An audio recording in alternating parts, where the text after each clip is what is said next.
கதை பெயர் நள்ளிரவு ஜன்னல். முருகன் என்ற ஒரு பையன் நகரத்தில ஒன்னா தங்குறான்.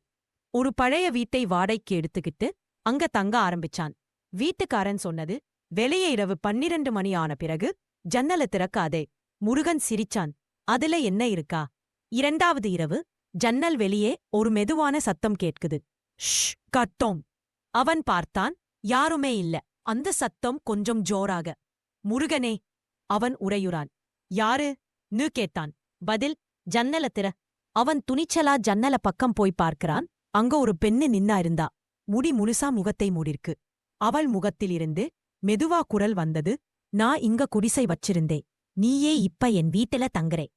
முருகன் பின் சென்று கதவை மூட முயன்றான். ஆனா கதவு பூட்டிக்கிட்டது தானாக.